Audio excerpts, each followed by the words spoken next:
Hello friends, कैसे हैं आप सब। स्वागत है आप सभी का मेरे और आपके अपने यूट्यूब चैनल आदि क्लासेस में। और आज हम स्टार्ट करेंगे एक नया सेक्शन जो कि है क्लास 11 मैथ्स का, जिसमें मैथ्स का पहला चैप्टर सेट्स का आज हम करेंगे इंट्रोडक्शन।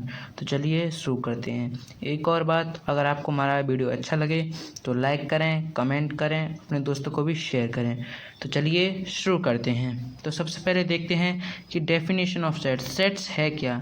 तो सेट्स की यहाँ पे डेफिनेशन लिखी हुई है कि a well defined collection of distinct objects is called sets. तो सेट्स क्या है, एक कलेक्शन है। कैसा कलेक्शन है, एक वेल डिफाइंड कलेक्शन है ऑफ डिस्टिंक्ट ऑब्जेक्ट्स। मतलब यहाँ पे इन मीनिंग्स का यहाँ पे अर्थ लिखा हुआ है कि क्या है, वेल डिफाइंड का मतलब होता है यूनिक टू ऑल।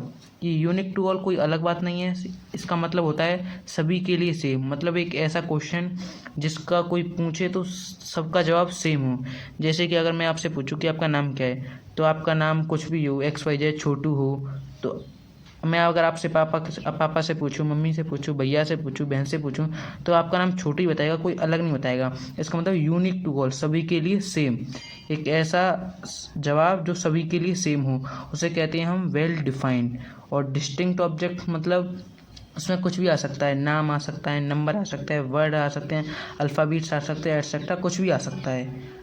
मतलब a well defined collection of distinct objects, मतलब एक कलेक्शन है, वेल डिफाइंड कलेक्शन है ऑफ डिस्टिंक्ट ऑब्जेक्ट्स, मतलब नाम का, नंबर का, वर्ड का और अल्फ़ाबेट्स का एक कलेक्शन है। ओके, आई होप क्लियर हो चुका होगा।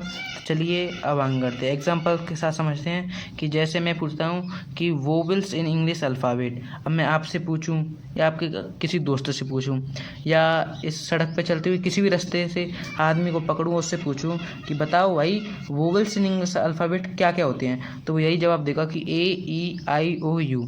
ये सब का जवाब होगा वो सेम होगा, अलग अलग नहीं होगा। जैसे कि, और अब हम दूसरा एग्जांपल लेते हैं। जैसे कि अब मैंने पूछता हूँ the collection of all the beautiful animals in the world. अब भाई ये तो अलग है। जैसे मैं आपसे पूछूं कि collection of all beautiful animals in the world, तो आप कहोगे भाई मुझे तो कुत्ता पसंद है, भाई मुझे तो बिल्ली पसंद है, मुझे पैंडा पसंद है, मुझे गोरिल्ला पसंद है।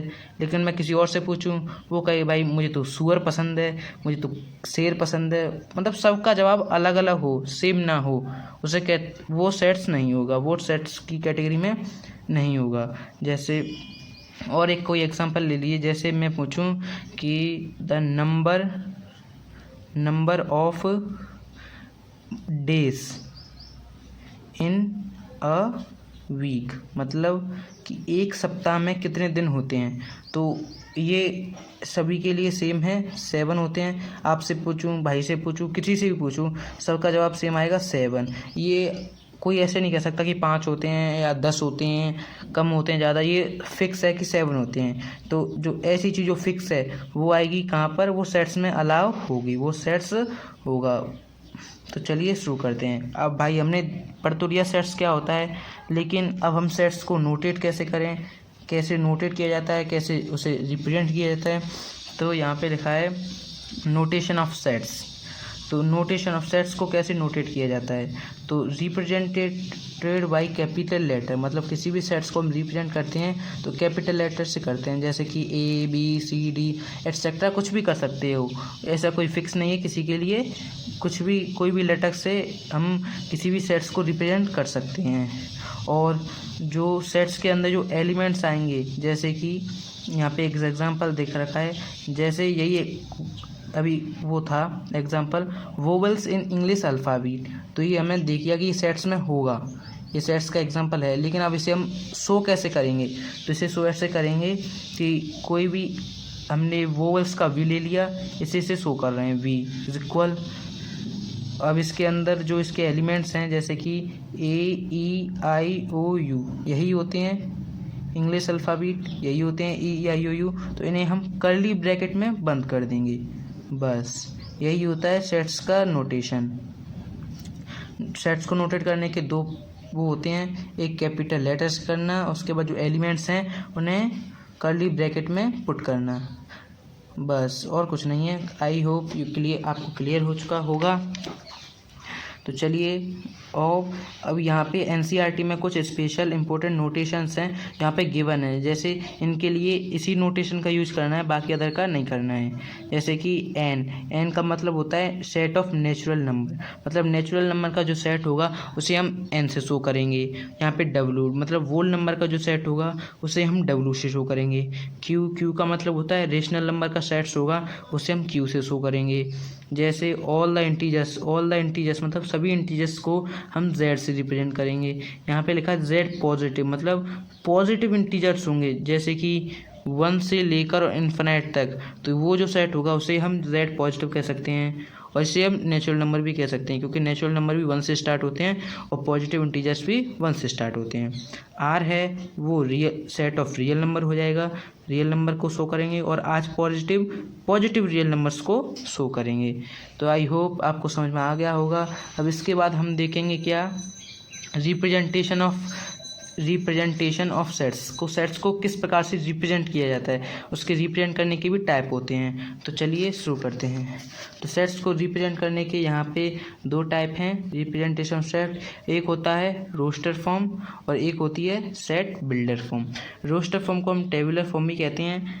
ये बहुत ईजी है, इसमें कुछ नहीं करना है। जैसे कि इसमें क्या है जो एलिमेंट्स होते हैं वो डायरेक्टली यूज़ होते हैं, उनमें किसी मतलब ये ईजी, इसमें एलिमेंट्स को डायरेक्टली यूज़ किया जाता है। जैसे यहाँ पे एग्जांपल लिया था अभी हमने कि वोवेल्स ऑफ इंग्लिश अल्फ़ाबेट, तो अभी हमने लिखा था कि उसको वी से शो करेंगे और इसको लगा कि कर्ली ब्रैकेट में हम उनके वो लिख देंगे, एलिमेंट्स को लिख देंगे क्योंकि ये इसके एलिमेंट्स है, क्योंकि ये इसमें बिलोंग कर रहे हैं तो इसमें पुट कर देंगे। तो ये तो इसकी रोस्टर फॉर्म हो गई।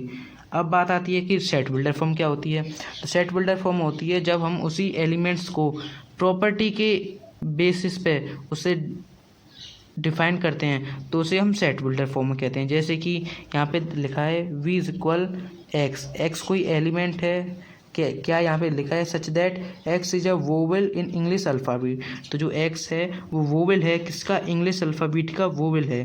तो आप जब इसे सॉल्व करेंगे तो इंग्लिश अल्फ़ाबेट का वोवेल क्या निकल के आते हैं हमारे A-E-I-O-U, हमारे यही लेटर्स हैं जो वर्ड्स हैं यही निकल के आते हैं। तो बस इस और यही इसी में है। तो आप देख सकते हैं ये दोनों सेम हैं, यहाँ पे कर्ली ब्रैकेट लगा देंगे तो देख सकते हैं। बस लिखने का तरीका अलग है। ये रोस्टर फॉर्म है, इसमें डायरेक्टली यूज होता है। ये सेट बिल्डर फॉर्म है, इसमें इसके एलिमेंट्स को डेफिनेशन के तौर पे लिखकर रिप्रेजेंट किया जाता है और कुछ बात नहीं है, सब सेम है। जैसे कोई हम एग्जांपल ले लें, मैं लेता हूँ कि कलेक्शन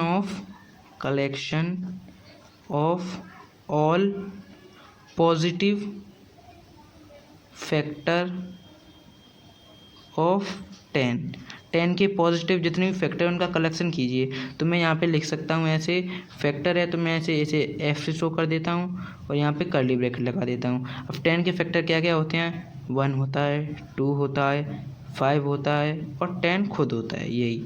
अब देखिए 10 के फैक्टर यही होते हैं। अब आपसे पूछूं, किसी और से पूछूं तो 10 के फैक्टर यही बताएगा, कुछ अलग नहीं बता सकता। अलग बताएगा तो वो गलत है, जो सही है वो सेट में आ जाएगा। अब जैसे अब मैं इसे सेट बिल्डर, ये तो रोस्टर फॉर्म हो गई, अब इसे सेट बिल्डर फॉर्म में बदलेंगे तो क्या लिखेंगे, तो हम इसे ऐसे लिख सकते हैं कि एफ इज इक्वल एक्स, मतलब इन सभी एलिमेंट्स को एक्स मान लेंगे कि सभी एलिमेंट्स किस टाइप के हैं, एक्स टाइप के हैं। सच दैट मतलब जैसे कि जो एक्स इज एक्स क्या है, फैक्टर ऑफ 10 का फैक्टर है। बस ये हो गई इसकी सेट बिल्डर फॉर्म। तो देखा आपने, बस कुछ नहीं है। रोस्टर फॉर्म होती है उसमें हम एलिमेंट्स को डायरेक्टली लिख देते हैं कर्ली ब्रैकेट्स के अंदर। जो सेट बिल्डर फॉर्म होती है उसमें हमें डेफिनेशन के अकॉर्डिंग एलिमेंट्स को ढूंढना पड़ता है, फिर उसके बाद उसे लिखना पड़ता है। बस I hope you understand clearly. तो चलिए अब इसके बाद हम पढ़ते हैं सम इम्पोर्टेंट सिंबल्स। तो आप देख सकते हैं एनसीईआरटी में कुछ इम्पोर्टेंट सिंबल्स का यूज किया गया है। वो सिंबल्स कौन कौन से हैं, पहला सिंबल है ये है कॉलन सिंबल। तो आप यहाँ पे कॉलन सिंबल का यूज होता है सच दैट के लिए। सच दैट का मतलब होता है जैसे कि या इसका मतलब, तो ये ऐसे शब्द के लिए इसका यूज होता है। जैसे अभी आया था ना हमारे में अभी आया था, यहाँ पे अभी आया था, ये था ये रहा x such that x is a vowel in English alphabet. तो यहाँ पे गिवन था कि एक्स है वो क्या है, जैसे कि एक्स एक इंग्लिश अल्फ़ाबेट है, ऐसे ही यहाँ पर गिवन है सच दैट का मतलब होता है जैसे कि, और उसे कॉलन से शो करते हैं। उसके बाद है ये ई सा, ये थोड़ा सा बड़ा ई और इसमें बीच में ये, तो ये शो करता है, इसका मतलब होता है बिलोंग्स टू, या फिर is a element of set ए, किसी भी सेट का इज़ अ एलिमेंट। और बाद में अगला है ऐसा ही है, उस पर कि सिर्फ कट का निशान है, उसे करते हैं नॉट बिलोंग्स टू। एक एग्जांपल लेते हैं, उसके साथ उसे समझते हैं। जैसे कि हमने कोई एग्जांपल ले लिया, सेट ए है, कोई बात नहीं है, किसी से भी शो कर सकते हैं। उसके अंदर जो एलिमेंट्स हैं वो हमने लिख दिए 1 2 3 4 5 हमने लिख दिए। अब इसके बाद अब हम पूछें कि ए है वो 1 है, वो ए से बिलोंग करता है, तो इसका ये साइन है, ये साइन किसकी काम आता है, इज़ अ एलिमेंट ऑफ। तो इसकी जगह अगर हम ये पुट करते हैं इज़ अ एलिमेंट ऑफ, तो बोल सकते हैं कि 1 is a element of set ए, ऐसा बोल सकते हैं क्योंकि यहाँ पे है। अब यहाँ पे 3 है तो यहाँ पे बोल सकते हैं 3 is a element of set ए। यहाँ पे 5 है तो बोल सकते हैं 5 is a element of set ए, यहाँ पे बोल सकते हैं, कोई प्रॉब्लम नहीं है। अब जैसे और एग्जांपल हैं, जैसे अब यहाँ पे 0, अब देखिए अब इस सेट में 0 है नहीं, 1 2 3 4 5 है, 0 है नहीं, तो हम क्या करेंगे, ये जो बिलोंग्स टू का निशान है इज एलिमेंट ऑफ, उसको हम काट देंगे और फिर लिख देंगे ए। तो इसका मतलब होता है is a not a element of set ए। जैसे 7 है, 7 भी सेट में नहीं है, तो हम लिख सकते हैं 7 is not a element of set A. I hope आपको अच्छे से समझ में आ गया होगा। इसका मतलब होता है बिलोंग्स टू, इसका मतलब होता है नॉट बिलोंग्स टू। अब यहाँ पे एक नोट है, आप इसकी सेट्स का लिमिटेशन समझ सकते हो। एक रूल है, क्या है, यहाँ पे लिखा है कि elements are not repeat in sets. जो सेट होता है उसमें जो एलिमेंट्स होते हैं वो रिपीट नहीं होते हैं। कैसे रिपीट नहीं होते हैं, एग्जाम्पल की मदद से समझते हैं कि आपको गिवन है कि भैया एक सेट बनाओ कलेक्शन ऑफ नंबर्स यहाँ पे गिवन है 1 2 5 3 2 1 4, यहाँ पे कुछ नंबर इनका सेट्स बनाना है। तो जब हम इनका सेट्स बनाएंगे तो सेट्स को कोई भी लेटर से शो कर देते हैं, उसमें कोई फ़र्क नहीं है। कर्ली ब्रैकेट्स के अंदर क्या आएगा 1 2 3 4 5, इतना ही आएगा, एक्स्ट्रा नहीं आएगा। क्यों नहीं आएगा, क्योंकि जो सेट्स के अंदर होता है वो रिपीटेशन अलाउ नहीं होता है। जैसे यहाँ पे 1 2 बार है लेकिन आएगा यहाँ पर 1 बार, 2 है वो 2 बार है लेकिन यहाँ पर आएगा 1 बार। तो यहाँ पे रिपीटेशंस अलाउ नहीं होती हैं। अगर हम किसी सेट्स के अंदर एलिमेंट्स को रिपीट करते हैं तो वो एक ही माना जाएगा, उसकी जो काउंटिंग होगी वो एक ही की जाएगी, अलग नहीं की जाएगी। तो हमने इस वीडियो में सेट्स का इंट्रोडक्शन किया था। अगली वीडियो में हम करेंगे एक्सरसाइज 1.1 के क्वेश्चंस।